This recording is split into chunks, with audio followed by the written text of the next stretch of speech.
परमेश्वर के वचन से इस समय पढ़ा जाएगा। हम सब फिलिपियों की पुस्तक 3 अध्याय उसके 8 और 9 वचन को पढ़ करके सुनेंगे। हेमंत के पास बाइबल है? आ जाओ। फिलिपियों 3 अध्याय उसका 8 और 9 वचन, 2 ही वचन है, ज्यादा लंबे नहीं है। Page number 274, 274, page number 274। और दूसरा बाइबल पाठ हमारे बीच में गोलू पढ़ेगा, मत्ती 11 अध्याय 28 से 30। पहला बाइबल पाठ, हेमंत जल्दी आओ। 274, पेज नंबर 274। हाँ, वरन मैं अपने प्रभु यीशु मसीह की पहचान की उत्तमता के कारण सब बातों को हानि समझता हूँ, जिसके कारण मैंने सब वस्तुओं की हानि उठाई और उन्हें कूड़ा समझता हूँ, जिससे मैं मसीह को प्राप्त करूं और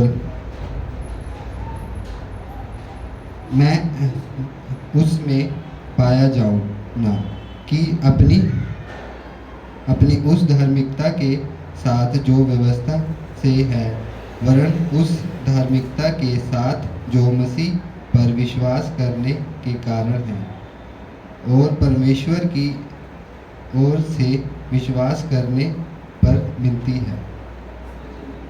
इस वचन के पढ़े और सुने जाने पर हम सभी को आशीष। दूसरा बाइबल पाठ मत्ती 11 अध्याय उसका 28 से 30 तक गोलू हमारे बीच में पढ़ेगा। हम सब खड़े हो जाएंगे, इस वचन को पीछे पीछे बोलेंगे। मत्ती 11 अध्याय 28 से 30 तक। हे सब परिश्रम करने वालों और बोझ से दबे हुए लोगों, मेरे पास आओ, मैं तुम्हें विश्राम दूंगा। मेरा जुआ अपने ऊपर उठा लो और मुझसे सीखो, क्योंकि मैं नम्र हूँ और मन में दीन हूँ, और तुम अपने मन में विश्राम पाओगे। क्योंकि मेरा जुआ सहज है और मेरा बोझ हल्का है। इस वचन को पढ़े और सुन जाने पे हम सबको आशीष मिले। आमीन। हालेलुया।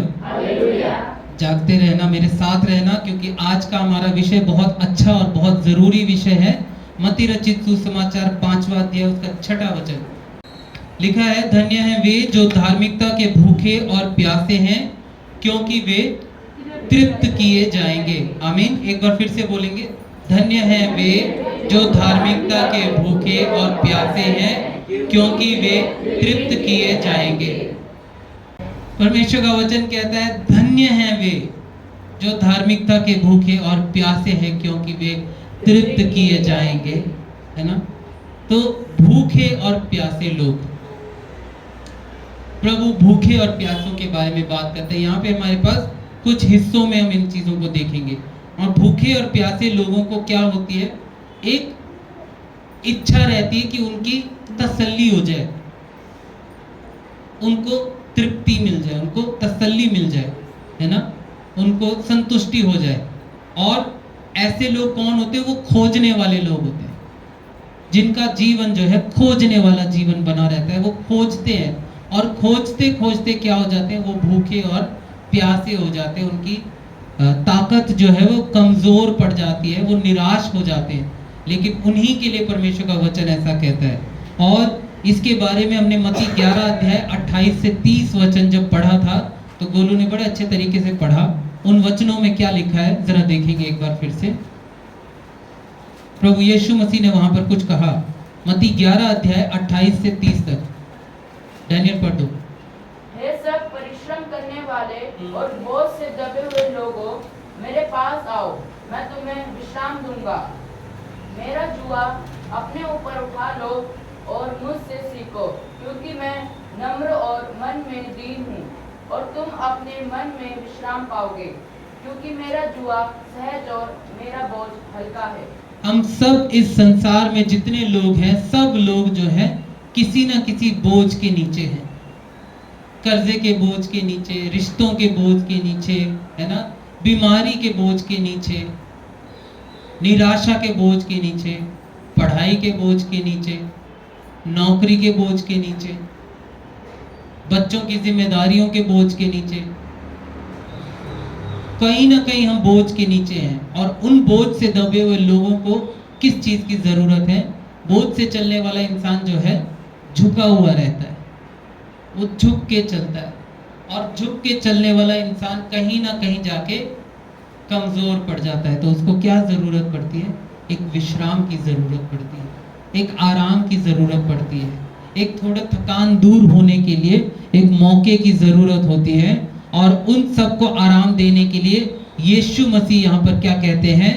यीशु मसीह कहते हैं जितने भी जो भूखे और प्यासे हैं उन लोगों के लिए यीशु मसीह यहाँ पर एक बात कहते हैं कि मेरा जुआ उठा लो जो कि हल्का और सहज है, हल्का और सहज है। प्रभु यीशु मसीह कहते हैं मेरे पास आओ, अपनी चीजें मुझको दे दो, और जो मेरे पास है वो बदले में मुझसे ले लो। ऐसा करने वाला संसार में कोई भी नहीं मिलेगा, हमारे रिश्तेदार भी नहीं मिलेंगे, हमारे सगे रिश्तों में भी नहीं मिलेंगे, हमारे माता पिता भी ये बात नहीं बोल पाते। जब तक हम छोटे बालक जैसे से होते हैं तब तक फिर भी हमारे माता पिता हमारे लिए बोलते हैं कोई बात नहीं बेटा आ जाओ। कभी कभी एंजल को मम्मी बुला के पास में बोलते हैं कोई नहीं मैं पैर दबा देती। कल मम्मी उसके पीठ पे बाम लगा रहे थे।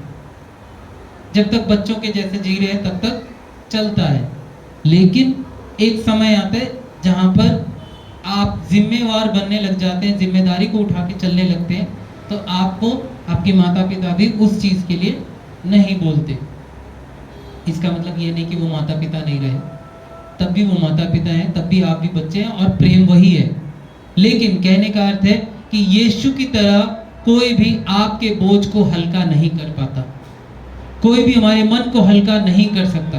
किसी के भी शब्द उतनी तसल्ली नहीं देते जो यीशु मसीह हमारे लिए करता है। इसका मतलब ये नहीं कि यीशु मसीह के जीवन में आने से हमारे जीवन में आम ही आम बरसेंगे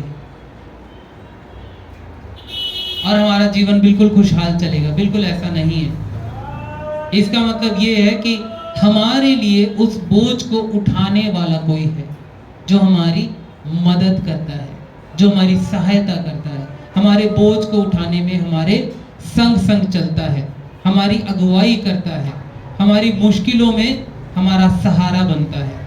ऐसा केवल यीशु मसीह है, और हमारी आत्मा को वहीं पर शांति मिलती है, वहीं पर तसल्ली मिलती है। हम इस बात को जानकर कि हम जो कुछ भी कर रहे हैं वो प्रभु को पसंद आएगा, इस बात को जान करके हम निश्चिंत हो जाते हैं। जो बोझ से दबे हुए लोग हैं वो क्या है?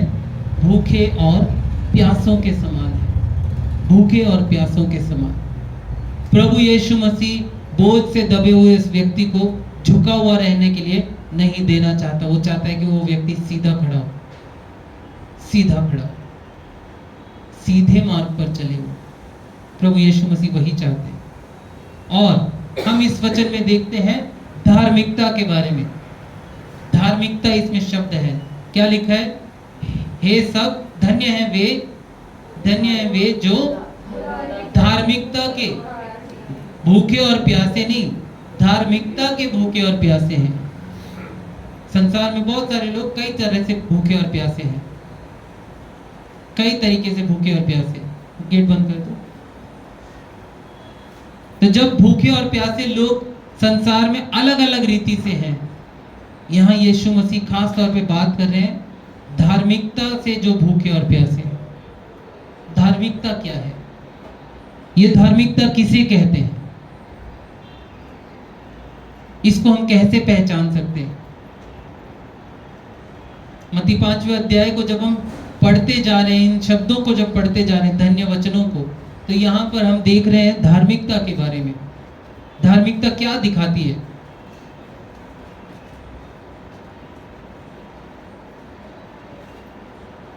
धार्मिकता उन लोगों के बारे में बात करती है जो कि प्रभु के जैसे इच्छा है, प्रभु की जैसी इच्छा है उसके अनुसार बदलने के लिए कोशिशों में लगते हैं।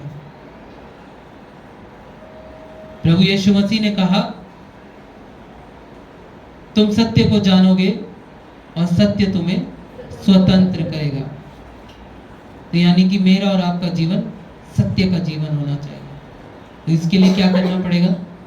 जीवन का झूठ, जबान का जो झूठ है, जबान की जो चुगलियां हैं, जबान में जो बुराई करने के लिए जो तेज दौड़ना आता है जबान को, हम उसको जब बदलने लगते हैं तो हम धार्मिकता की ओर दौड़ने लगते हैं। जब हम अपनी आंखों की जो बुराई है, आंखों से होने वाले कुटिल काम है, दुष्टता है, जब हम उसको त्याग करके परमेश्वर के ओर बदलने वाले बनते हैं तो हम धार्मिकता की ओर दौड़ रहे हैं। आप धार्मिकता के भूखे और प्यासे तब हैं जब आपको ये पता चल जाता है कि आपके जीवन का पाप क्या है और उस पाप से छुटकारा देने वाले यीशु के पीछे मुझे अपने आप को बदलना है, तो वो मार्ग आपका धार्मिकता का है। हालेलुया। वही मार्ग धार्मिकता का रास्ता है। उस मार्ग में ही धार्मिकता होने लग जाती है। वो व्यक्ति महान नहीं जो ये कह दे, हाँ मुझे पता चल गया कि मैं बुरा हूं। वो व्यक्ति में कोई बड़ाई नहीं जो ये कह दे कि मुझ में बुराई है। उस व्यक्ति की बड़ाई तब है जब वो ये बोले कि मुझ में बुराई है और मुझे उसे बदलना है, मुझे अपने आप को बदलने की जरूरत है। जो व्यक्ति अगर ये बोले कि मुझे तो बदलने की जरूरत ही नहीं, मैं जैसा हूं वैसा ही ठीक हूं, वो व्यक्ति, और जो व्यक्ति ये बोले कि मुझे पता है मुझ में बुराई है और फिर भी वो वही बुराई करते रहे, ये दोनों एक ही बराबर है। लेकिन हमें परमेश्वर वैसा रखना नहीं चाहता। धन्य हैं वे जो धार्मिकता के भूखे और प्यासे हैं, धार्मिकता के पीछे चलने वाले लोग, धार्मिकता को पहचानने वाले वो।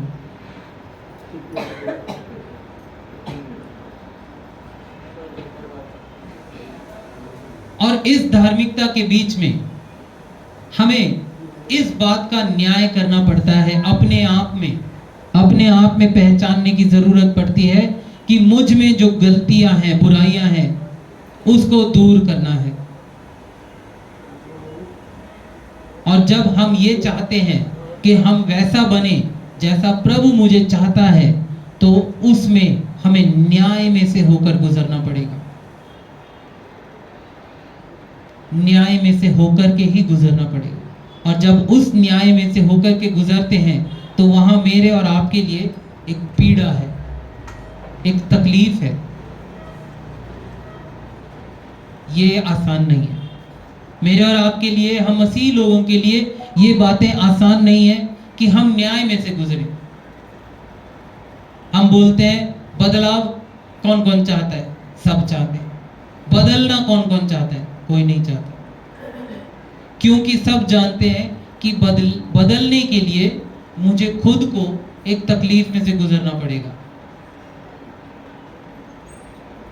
एक छोटा सा एग्जांपल है, मैं चाहता हूं कि मेरी फिजिक, मेरी बॉडी अच्छी रहे, देखने में थोड़ा और हैंडसम हो जाऊं। उसके लिए मुझे कुछ कसरत करनी पड़ेगी, कुछ एक्सरसाइज करना पड़ेगा, है ना, कुछ मेहनत करना पड़ेगा। लेकिन वो मैं नहीं करना चाहता। तो जो मैं चाहता हूं वो हो पाएगा? मुझे वैसी बॉडी बन जाएगी अपने आप ही? जादू हो जाएगा कोई? उसके लिए मुझे उस तकलीफ में से, उस दर्द में से गुजरना पड़ेगा जो मुझे रोज जिसमें से निकलना है। क्योंकि जब मैं उसमें से दिन भर दिन जब एक दिन करते हुए निकलता जाऊंगा, तब जाकर मैं उसको प्राप्त कर लूंगा जिसकी मैं कामना करता हूं, जिसकी मैं इच्छा रखता हूं।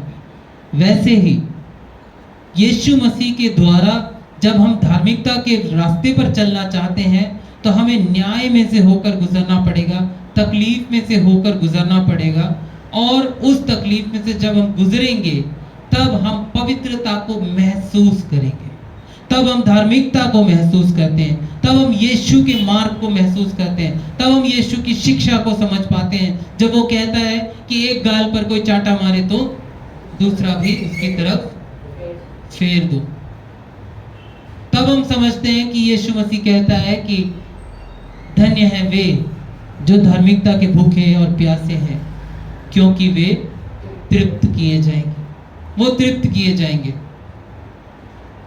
हम में से कोई भी ताड़ना नहीं चाहता, परमेश्वर की ताड़ना तो खास तौर पे कोई नहीं चाहता। परमेश्वर ने जब भी किसी को ताड़ना दी है तो उसने पता है क्या किया है? सबसे आसान रास्ता उसके लिए क्या रहा है? चर्च छोड़ दो। जिसको ताड़ना मिली उसने क्या किया? बाइबल पढ़ना छोड़ दो। जिसको ताड़ना मिली, परमेश्वर तो ऐसा ही है, वो कहाँ मेरी सुनता है, उल्टा परमेश्वर को क्रिमिनल बना दो। बड़ा आसान है। खुद की गलती को महसूस करके उसको अंगीकार करना इतना कठिन हो जाता है, क्योंकि अहंकार इतना बड़ा है, क्योंकि अपने अंदर का जिद इतना बड़ा है कि मेरा परमेश्वर उससे बड़ा नहीं, परमेश्वर अहंकार से छोटा है। हम अपने परमेश्वर को छोटा खुद बनाते हैं, हम अपने परमेश्वर को खुद अपनी नजरों से। इसलिए आप उस परमेश्वर को जानते हो या उस यीशु मसीह को जानते हो जिसको आपने खुद बनाया। ये बाइबल का परमेश्वर नहीं है। आप बाइबल के यीशु मसीह को इसीलिए नहीं जान पाते हो क्योंकि आपका अहंकार परमेश्वर के सामने छोटा नहीं होता, आपकी जिद परमेश्वर के सामने छोटी नहीं होती, आपका फरेब करना परमेश्वर के सामने छोटा नहीं होता। जब तक ये सब बड़े रहेंगे, ये आडंबर है, जब तक ये सब बने रहेंगे तब तक आपको परमेश्वर नहीं दिखाई देगा, बड़ा नहीं दिखाई देगा। लेकिन जब आप परमेश्वर को इस बात का अंगीकार करते हैं और ये कहते हैं कि हाँ प्रभु, ये बुराइयां मेरे अंदर है और ये बुराइयां मुझे तुझ तक पहुंचने में रोकती हैं, तो परमेश्वर का एक सहायक मुझे और आपको दिया गया है, पवित्र आत्मा, वो हमारी मदद करता है। रोमियो की पुस्तक 8वें अध्याय में ऐसा लिखा है, हम तो नहीं जानते कि कैसे प्रार्थना करें, परंतु आत्मा स्वयं आहें भर भर के विनती करता है। पौलुस इस बात को कहता है, और जब वो इस बात को कहता है तो वो ये बताना चाहता है कि हम अपने बल से कुछ नहीं करते। इसलिए कई बार आप जब प्रार्थना में बैठते हैं तो कई बार आपकी प्रार्थनाएं उतनी लंबी हो जाती जो आपने सोचा भी नहीं होता, या आपके मुंह से ऐसे प्रार्थना के शब्द होते हैं जो आपने कभी नहीं जाना होता, और उसको करने वाला केवल परमेश्वर है, उसको दिखाने वाला केवल परमेश्वर है। इसीलिए ताड़ना में से होना जरूरी है, ताड़ना में से होकर के निकलना हमारे लिए जरूरी है। ताड़ना में से हम क्यों बचते हैं? क्योंकि हम चाहते हैं कि थोड़ा और समय मिल जाए, थोड़ा और समय, थोड़ी देर के लिए और हमें मौका मिल जाए, अभी हम इसमें से ना गुजरे तो आसान है। दुनियावी लोग जो कहते हैं वो कहते हैं अभी तो मुझे मजे करने दो, इसका जो परिणाम होगा वो बाद में देख लेंगे। दुनिया के लोग कहते हैं, हम जब परमेश्वर के भवन में आते, जरूर आपको भी सुनने को मिला होगा, अरे ये काम तो बूढ़े पे कर लेना, बुढ़ापे में कर लेना, जब पेट में हाथ नहीं होगा, मुंह में दांत नहीं होगा, तब कर लेना, ये तब बैठ जाना, तब प्रभु का नाम लेना। नहीं, तो फिर अभी क्या करना चाहिए? अभी तो मजे करो, जो कुछ भी कर सकते दुनिया में सब मजे करो, आराम से ऐश करो। ऐश नहीं करना, हम नाश कर रहे हैं। उस ऐश के चक्कर में हमारे जीवन का नाश हो रहा है, जो कि शैतान ने बनाया। परमेश्वर ने हमारे जीवन को आशीषित बनाया है, ऐश के लिए नहीं बनाया। सबोपदेशक की पुस्तक में परमेश्वर का वचन कहता है, अपने जीवन में जो करना है कर, अपनी आंख के अनुसार तुझे जो पसंद आता है कर। जवानों के लिए खास तौर पे लिखा है कि जवानों को किसने कौन सलाह दे पाया है? तुम्हें अपने जीवन में जो करना है, तेरी आंख की दृष्टि के अनुसार तुझे जो पसंद आता है वो कर, लेकिन इतना याद रख, अंत में तेरा न्याय होगा।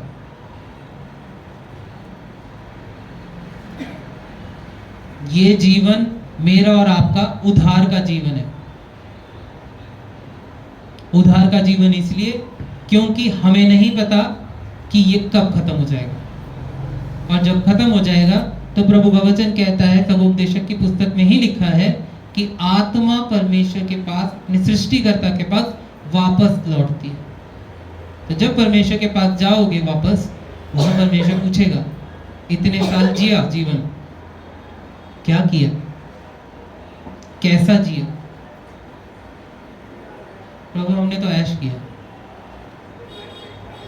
या प्रभु हमने तो आशीष के साथ जिया। इनमें से दो ही शब्द हो पाएंगे हमारे पास। ये हमारे लिए है। धार्मिकता के मार्ग पर चलने के कारण पवित्रता का जीवन होगा। आपकी सोच धार्मिकता की सोच होगी। कई बार आप जब संसार में लोगों के बीच में बैठोगे तो लोग आपसे पूछेंगे, भाई तेरे अंदर इतनी सोच कैसे आई, इस तरह के विचार कैसे आ जाते हैं, इस तरह की सोच कैसे आ जा सकती है। मैं अपने बारे में कहता हूँ आपसे, मैं 9वीं क्लास तक लगातार फेल होता था, लगातार फेल होता था। कोई सब्जेक्ट नहीं था जिसमें पास होता था। सारा जो रिपोर्ट का आरजी है मेरे पास, मैं दिखा दूंगा किसी दिन आपको, लाल हो रखा है। एक ही जगह पे नीला ढंग से दिखाई देगा, वो इंग्लिश में, बस इंग्लिश में ठीक था। 90, 95 उसमें आते थे, बाकी में तो 33, 35 भी मुश्किल से आते थे। मार्क लाल लाल लाल लाल हो रखा है 9वीं क्लास तक। लेकिन मैं परमेश्वर के साथ बना हुआ। आप जितने लोग हैं सबके साथ, मुझे नहीं पता आप लोग कैसे करते, लेकिन मेरी माँ ने मेरे लिए और जेनिफर के लिए, उस टाइम एंजल नहीं थी, तो मम्मी, मैं, जेनिफर, हम लोग तीनों अलग अलग बाइबल लेके बैठते थे। हमारा जीवन बहुत सुखी जीवन नहीं था, बहुत आशीषित जीवन था आत्मिकता में, लेकिन बहुत भोग विलास के साथ का जीवन नहीं।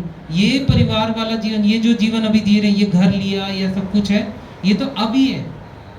लेकिन जो बचपन से जीते आ रहे थे उसमें बहुत सारे कष्ट देखे। उस समय बुद्धि नहीं थी। आज मैं एक टीचर हूं, आज मैं दूसरों को सिखाता हूं, आज मैं आपके सामने एक पास्टर की तरह खड़ा। आज मैं लोगों के बीच में बैठता हूं तो लोगों के पास, उनके पास परेशानियां जब होती है तो उनको सलाह देने के लिए परमेश्वर ने बुद्धि के शब्द दिए, निर्णय लेने के लिए शब्द दिए। 15 साल की उम्र में, 14 साल की उम्र में जो बच्चा पास भी नहीं हो रहा था, 9th क्लास फेल भी हो गया था, जिनको नहीं पता था बता देता हूँ, 9th क्लास फेल भी हुआ था। यही 29 सेक्टर में केवी है, केंद्रीय विद्यालय है, वहीं पे। उसके बाद परमेश्वर ने काम किया, परमेश्वर ने उठाया। 9वीं से लेकर 12वीं क्लास तक हर साल परमेश्वर ने क्लास का मॉनिटर भी बनाया, शिक्षा में भी आगे बढ़ाया, हाथों की लिखावट भी अच्छी की। मेरी हिंदी मेरे परिवार में भी अच्छी है, और हो सकता है मैं आपको ये भी कहूँगा कि आपसे भी अच्छी होगी। मुझे 6 भाषाएं आती, मैं 6 भाषाओं में बात कर सकता हूँ आपसे। कहाँ से आ रहा है ये सब कुछ? मैं अपनी बड़ाई नहीं कर रहा, लेकिन मुझे देने वाला कौन है? वो परमेश्वर है, जिसके सामने बुद्धि का विकास हो सकता है, जिसकी वजह से बुद्धि का विकास हो सकता है। उस परमेश्वर के सामने अपने आप को दीन करना जरूरी है। जब हम परमेश्वर के पास चलते हैं, परमेश्वर हमारे लिए वो चीजें देता है जो हमने सोची भी नहीं है। जब आप लोग गवाहियां दे रहे थे, गवाहियों के बीच में मुझे एक ही चीज नजर आ रही थी कि परमेश्वर ने आपको यूं ही नहीं दे दिया, आपको उसके लायक बनाया। जहां पे आप हो, चाहे वो प्रियंका की नौकरी हो, चाहे आपके घर का वॉशिंग मशीन हो, चाहे कुछ भी खरीदा हो, आपको पहले उसके लायक बनाया, पहले आपको उस दर्जे तक पहुंचाया, और फिर वो चीज आप तक पहुंचाया, आपको लेने के लायक बनाया। अपने जीवन में आप देखिए, परमेश्वर ने काम किया। धन्य है वे जो धार्मिकता के भूखे और प्यासे हैं, क्योंकि वे तृप्त किए जाएंगे। वे तृप्त किए जाएंगे। ताड़ना के बिना हम परमेश्वर के प्रेम को नहीं समझ सकते, और जब हम परमेश्वर के प्रेम को नहीं समझ सकते तो धार्मिकता भी हम नहीं महसूस कर पाएंगे। और जब धार्मिकता ही नहीं, तो हमारी भूख और प्यास जो है केवल संसारिक रह जाएगी। फिर संसार के लोग जाके पास्टरों से बोलते हैं मेरे लिए प्रार्थना करो, मेरा वीजा लग जाए, मेरे लिए प्रार्थना करो, मेरे घर में ये हो जाए, मैंने ये खरीद लेना है, मैंने वो करना है, मैंने ये करना है। लेकिन धार्मिकता की बात के लिए वो प्रार्थना नहीं कहते। धार्मिकता को समझने के लिए, परमेश्वर के वचन को समझने के लिए, परमेश्वर के वचन के अनुसार जीने के लिए वो प्रार्थना के शब्द उनके मुंह में नहीं आते। वो केवल और केवल चंगाई में सांसारिक आशीषों को प्राप्त करने के लिए, सांसारिक चीजों को प्राप्त करने के लिए वो उसी में रह जाते हैं, उलझ जाते हैं उसी में, क्योंकि परमेश्वर के वचन का ज्ञान नहीं समझ में आता। इस वचन को जब हमने पढ़ा है तो इसका आखिरी वचन क्या कहता है? आखिरी शब्द कहता है क्योंकि वे तृप्त किए जाएंगे। तृप्त करने के लिए क्या है? प्रभु यीशु मसीह ने कहा कि वो धन्य है। क्यों धन्य है? क्योंकि वे तृप्त किए जाएंगे। तृप्त करने का मतलब क्या है? तृप्त होने का अर्थ क्या है? भूख में तृप्त होने का अर्थ क्या है? भूख में या प्यास में? भर जाना है ना, भर जाना। ग्रीक में इसका एक शब्द है, यूनानी में इसका एक शब्द है जिसका जो कहता है चोरटाजो। चोरटाजो यूनानी शब्द है, और इस शब्द का अर्थ है जानवरों से, जानवरों को ऐसे हर्ड्स यानी कि दवाइयों भरी जो घास फूस होती है, ऐसी चीजों को खिला देना या ऐसे घास खिला देना जिससे कि वो तृप्त हो जाते हैं, उसके लिए ये शब्द इस्तेमाल करते हैं, चोटाजो। उस शब्द का इस्तेमाल हुआ है यहाँ पे। धन्य है वे जो धार्मिकता के भूखे और प्यासे हैं, क्योंकि वे तृप्त किए जाएंगे। आप जानवरों को कुछ भी दे दोगे वो खा लेते हैं। आपके घर में कुछ खराब भी हो जाएगा, आप जानवर के सामने डाल दो, खा लेते हैं। आपने देखा है, जानवर खा लेते हैं। और कुछ जानवर ऐसे भी हैं, कुछ जानवर तो ऐसे हैं जो भूख के मारे खाते हैं, और कुछ जानवर ऐसे हैं जो खाना देखते और खाते ही रहते हैं। जितना खाना होगा खाते रहेंगे। गाय ऐसी जानवर है जो कि खा लेगी, पेट भर लेगी, और फिर उसके बाद वो बैठने के बाद वो फिर निकालेगी और फिर उसको चबाती है, जुगाली करती है उसको। जो बच्चे साइंस पढ़ते हैं उनको पता होगा। और वो खाती रहती, चबाती रहती है। ऐसे कई जानवर हैं जो सिर्फ पेट भरने के लिए नहीं, आंखों को भरने के लिए, आंखों को पूरा करने के लिए बस खाते ही रहते हैं, खाते ही रहते हैं, खाते रहते हैं। तृप्त नहीं होते वो जब तक कब तक खाते हैं? जब तक कि खाना खत्म ना हो जाए। खाना खत्म ना हो जाए जब तक, यानी जितना उनके सामने पड़ा है ये सब मेरा है, ये सब मेरा है। आज क्या करना है? आज बस चबाना है, खाते रहना, भरते रहना है। कई बार इंसान भी ऐसे होते हैं, ऐसे इंसान भी देखे होंगे आपने।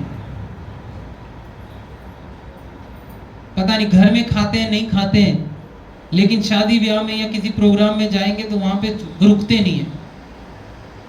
वो रुकते ही नहीं है, उनको तो बस मौका मिल गया है।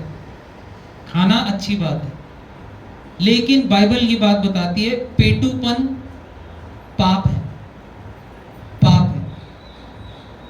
ज्यादा खाना पाप है। आप लोग कई बार आप लोगों ने आज तक देखा होगा, टीवी सीरियल्स ऐसे आते हैं, चैनल ऐसे आते हैं जहाँ पे सिर्फ खाने की बात करते हैं। देख देख के हमारे मन में लालच आने लग जाता है। लेकिन आपको सच बताऊं, वो पाप है, वो पेटूपन है।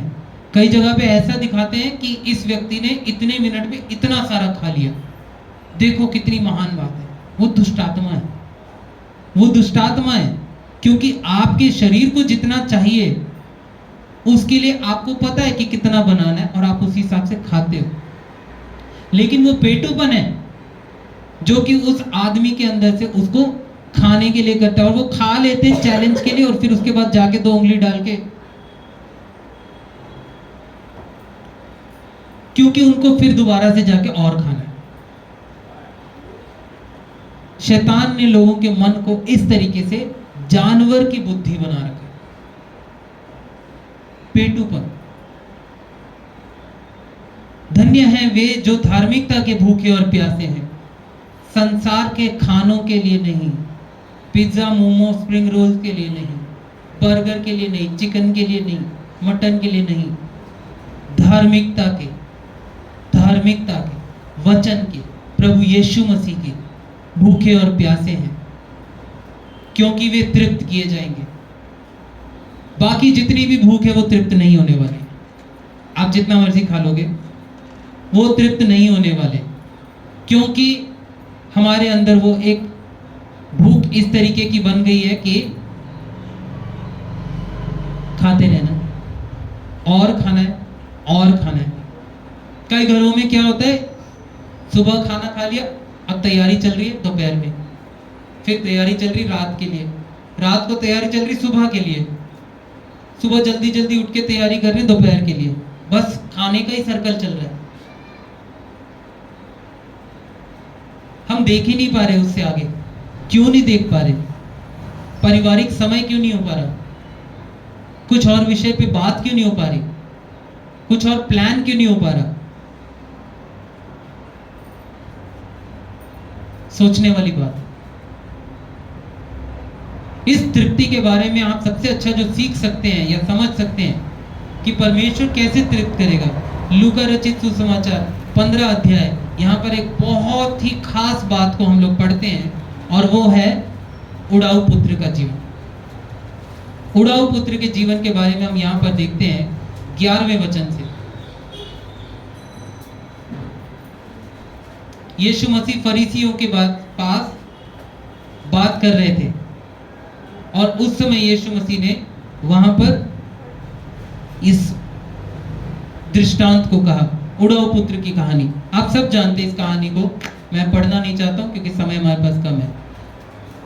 उस समय उस छोटे बेटे ने सिर्फ इतना जाना कि बस मेरे हिस्से को मुझे दे दो, मैं तो चला। उसने अपना हिस्सा लिया, दूसरे देश में चले गया, दूसरे राज्य में चले गया, वहां जाकर बहुत सारी अय्याशियां की, संसार के रीति के अनुसार सब कुछ किया। सारा धन जब लुट गया तो जितने दोस्त थे वो भी छोड़ गए, और फिर एक समय आया जब जिस देश में गया सोचा यहाँ पर तो मैं बहुत आराम से रहूंगा, उस देश में अकाल आ गया। अकाल आया तो वहां पे खाने के लाले पड़ गए, वहां पर उसको खाने के लिए नहीं मिल रहा, उसके पास पैसा नहीं है, धन खत्म हो गया, तो दोस्त भी चले गए, सब छोड़ गए। और ऐसे समय में वहां उसको एक मौका मिला कि सुअरों को जो चराने का मौका मिला, तो उसने कहा, वहां मालिक से कहा कि मुझे मौका दे दे कि मैं इन सुअरों को देखभाल करूं, और इनको जो मिलेगा वही मैं भी खा लूंगा। कहाँ एक धनवान का बेटा जिसको जो पसंद आता था, जो उसके मनपसंद खाना था, सब खाने को मिलता था, और आज वो सुअरों के टुकड़ों पर जीने को मजबूर हो रखा है। समय आया जब उसने मन फिराया और ये बात को एहसास किया कि मेरे पिता के घर में तो कितने ही नौकर हैं और वो लोग तो भर पेट खाते हैं। हालेलुया। वो भर पेट खाते हैं, और उन लोगों को जब मिलता है तो मैं अपने पिता से कहूंगा मुझे भी एक नौकर रख ले। बेटा तो कहलाने लायक मैं रहा ही नहीं, तुझे काम ही नहीं किया मैंने ऐसा, तो मुझे एक नौकर ही रख ले। अच्छा होगा कि मैं तेरे लिए एक नौकरी करूं, और उसके बदले में कम से कम मुझे खाने को तो मिलेगा। इंसान जो कुछ भी करता है, जो कुछ भी कमाता है, क्या चाहता है कि घर में तसल्ली से उसको खाने को मिले, तसल्ली से उसको रहने को, सोने को मिले। और उसी इच्छा से इस बेटे ने अपने पिता के पास जाकर बात किया और मन फिराया। उस समय उसका बेटा, बड़ा बेटा जो है, वो क्या करता है, वो खेत में था, और उसे पता चलता है जब ये छोटा बेटा मन फिरा के वापस अपने पिता के पास जाता है, सोचता है मेरा पिता तो पता नहीं मुझे कैसे करेगा, ऐसे करेगा, ये प्लान करता है। उधर पिता क्या प्लान करता है, पिता दूर से उसको पहचान लेता है, वो तो मेरा छोटा बेटा आ रहा है, भाग के जाता है, गले लगाता है और फिर उससे आनंद मनाता है और अपने नौकरों से कहता है कि इसके कपड़े बदलो, घर के हमारे जो घर के कपड़े हैं, जो हमारे घर की पहचान है, वो इसे वापस दो, उसको कपड़े वापस दो। और उसको हाथ में अंगूठी डालता है, अपनी अंगूठी उसे देता है, पैरों में उसको चप्पल देता है। ये जो चीजें हुई हैं, ये खास चीजें हैं, जो शब्द हैं, इस पे वचन किसी और दिन प्रचार करेंगे तो समझ में आएगा डिटेल में। लेकिन ये चिन्हित करता है, ये दिखाता है कि प्रभु के पास जब वो बेटा अपने पिता के पास वापस आया तो पिता ने उसको वैसा नहीं रहने दिया जैसा वो पहले था, ना वैसा बनने दिया जैसा वो बनने के लिए इच्छा करके आया था, बल्कि जहां वो पहले था, जिस हैसियत पे था, जिस औकात में था, वो जिस ओहदे को परमेश्वर, जिस ओहदे में वो था पहले, वहीं पे उसे वापस अपना वही बेटा बनाया, उसको वहीं पे वापस रीस्टोर किया, पुनर्स्थापित किया। प्रभु यीशु मसीह मेरे और आपके जीवन में भी यही करता है। मैं और आप भी उड़ाऊ पुत्र का जीवन जीते हैं। कभी ना कभी हम सबके जीवन में ये उड़ाऊ पुत्र आता है, और हम ये उड़ाऊ पुत्र का जीवन जब जीते हैं, फिर मन फिराते हैं तो प्रभु के पास आते हैं। जब ये बेटे के साथ इस तरीके से काम हो रहा था तो नौकरों ने जाकर के बड़े बेटे को बताया जो खेत में था, और बड़ा बेटा भी घर आया। तब उसके पिता ने उससे कहा, मेरा बेटा जो मर गया था वो जी उठा है, जो खो गया था वो वापस मिल गया है, इसलिए अब एक बहुत बड़ी दावत रखेंगे, सब कुछ करेंगे। क्यों ऐसा बोला? क्योंकि बड़ा बेटा कहता है, तूने तो बेटे के लिए ये सब कुछ किया, वो तो जाकर के सब कुछ नाश करके आ गया, उसके लिए तूने किया, मेरे लिए तो किया नहीं ऐसा। बड़ा बेटा जब ऐसा कहता है, तब पिता ने कहा, तू तो मेरे पास ही था, जो कुछ है आज भी तेरा ही है और कल भी तेरा भी था, लेकिन ये बेटा जिसकी कोई उम्मीद ही नहीं थी, ये अब वापस आया, तो उसके लिए आनंद मनाना जरूरी था। ऐसे ही हमारे जीवन में जब ये असंतुष्ट उड़ाऊ पुत्र हमारे जीवन में आता है, हम लोग असंतुष्ट रहते हैं, खाली रहते हैं, हमारा मन खाली रहता है, हम कुछ भी कर ले हमें तृप्त नहीं होता जब तक हम यीशु के पास नहीं आते। जब लोग यीशु मसीह के पास वापस आते हैं, पलटते हैं और मन फिराते हैं, तब प्रभु उन्हें तृप्त करता है, तब प्रभु उन्हें भर देता है। और वो तृप्त जो करता है, वो तृप्त सांसारिक बातों से नहीं है, आत्मिकता की बात है, धार्मिकता की बात है। धार्मिकता के भूखे और प्यासे प्रभु ने तृप्त करता है।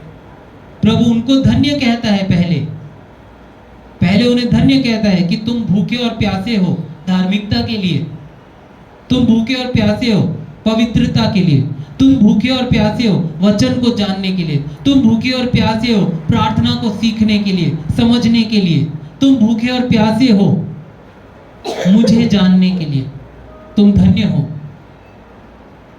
लेकिन क्योंकि तुम ऐसे हो, इसलिए मैं तुम्हारी भूख और प्यास को तृप्त करूंगा, उसको पूरा करके दूंगा, उसे तुम्हें तसल्ली में भर के दूंगा, तुम्हें निराश नहीं छोड़ूंगा, तुम्हें हताश नहीं छोड़ूंगा।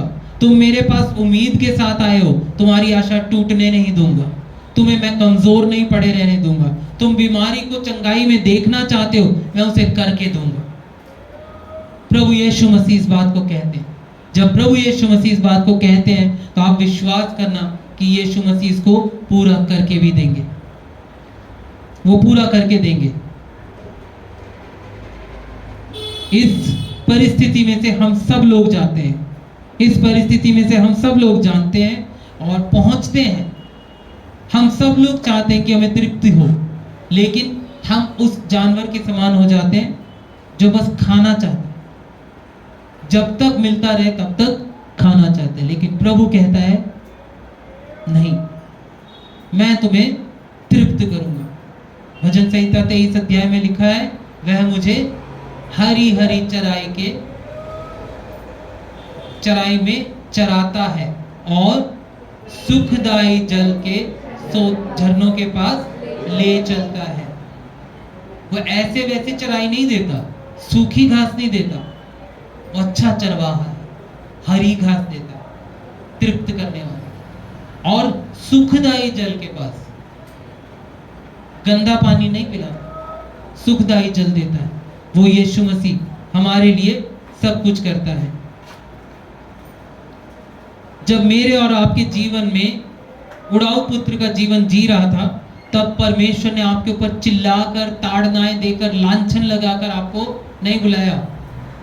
आप जब प्रभु के पास मन फिरा के आते हैं, प्रभु के सामने घुटने टेकते हैं, तो प्रभु आपके ऊपर उंगली उठाकर आपको दोषी करके नहीं बुलाता। वो दोषी बुलाने वाला केवल शैतान है।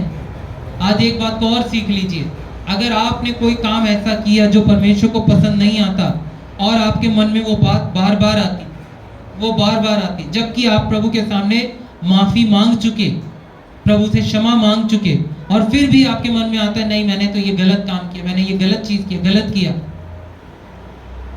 और अगर आपको कोई कहता तू तो गलत ही है, तू गलत ही करेगी, तू गलत ही करेगा, या तू गलत ही कहेगी, तेरा तो जीवन यही रहने वाला है, तुझसे कुछ नहीं होने वाला।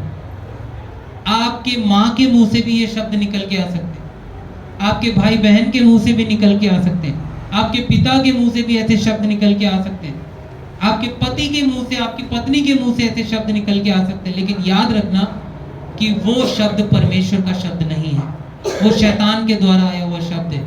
उसे नकारना, क्योंकि वो परमेश्वर नहीं कहता। परमेश्वर का वचन कहता है कि मैं उनके पाप को चक्की के पाट में बांधकर समुद्र में फेंक देता हूं, ताकि उन्हें फिर स्मरण ना करूं। परमेश्वर आपके पाप को स्मरण नहीं रखता है, वो हमारे पापों को स्मरण रखना नहीं चाहता है।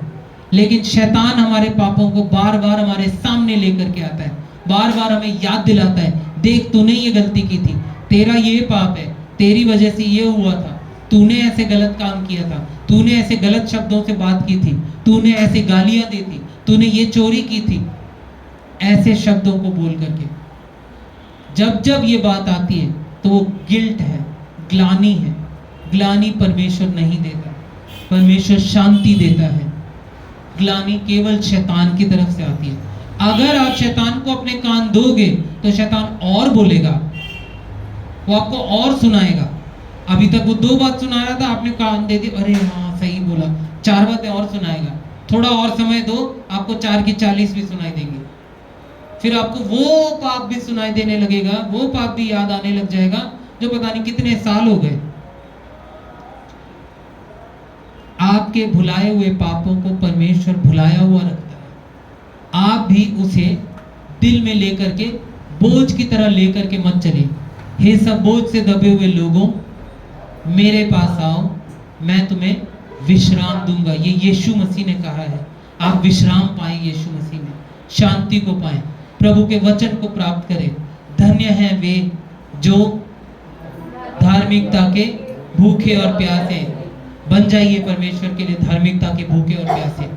अपने जीवन की अपवित्रता को दूर करने वाले बनिए। आज घर जाकर कम से कम 5 ऐसी बातों को ध्यान रखना कि जो मुझे परमेश्वर के लिए हटाना है अपने जीवन से। फिर प्रभु से बात करना, प्रभु मुझे मदद कर कि मैं इन बातों से मन फिरा सकूं। और फिर प्रार्थना करना, प्रभु अगर इनसे मन फिराया है तो मुझे तेरे काम में बढ़ना है, तो किस काम में मुझे आगे बढ़ना है, उसके लिए मुझे उठा, मुझे आगे बढ़ा। आइए प्रार्थना करें, अपनी आंखों को बंद करें, प्रभु के सामने सरों को झुकाएं। क्यों ना जिस बात को आप घर जाके प्रार्थना करने वाले हैं, जो मैंने अभी कहा, क्यों ना आप अभी बात करें परमेश्वर से। क्यों ना आप प्रभु से इस समय कहें, प्रभु मेरे जीवन में ये बात कमी है, प्रभु मेरे अंदर सच बोलने की कमी है, मेरे मुंह से बार बार झूठ निकलता है, प्रभु मेरा हाथ बार बार गलत काम करने के लिए आगे बढ़ता है, प्रभु मेरे हाथ बार बार चोरी करने के लिए हाथ आगे बढ़ जाता है, अपने ही माता पिता के जेब को मैं चोरी करने की कोशिश करता हूँ, अपने ही पति या पत्नी की जेब को चोरी करने की कोशिश करता हूँ। कई बार मैं खुद नहीं अपने दोस्तों से चोरी करवाता हूं या करवाती हूं। मैं अपने आंखों से बुरे कामों को करने में आगे बढ़ता जाता हूं। मेरे मुंह को मैं चुप नहीं कर पाता, मैं बहुत बोलना चाहता हूं, बड़बोलापन मुझ में बहुत है और दूसरों की चुगली करने की मुझे बहुत आदत है। जब तक मैं किसी की बुराई ना करूं मुझे तसल्ली नहीं होती। नीति वचन कहता है बुराई करने वाला जब तक किसी की बुराई नहीं करता उसके पेट में खाना नहीं पचता। ऐसा ही कुछ मेरा जीवन हो गया है। बात करें अपने परमेश्वर से, बात करें अपने प्रभु से, बोले प्रभु से।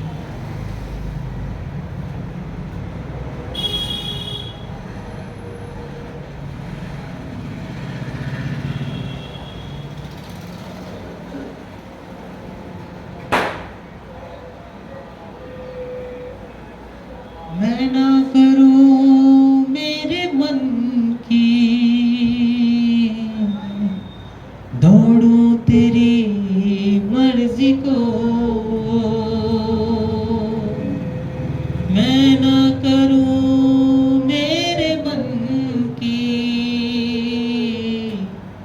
दौड़ूं तेरी मर्जी को। लग जाए ऐसी लत तेरी, कुछ और ना अब रिझाए। तेरी हर ख्वाहिश को मैं अपनी आदत बना लूं, ऐसा मुझको बना, ऐसा मुझको बना। तेरी हर ख्वाहिश को मैं अपनी आदत बना लूं, ऐसा मुझको बना, ऐसा मुझको बना।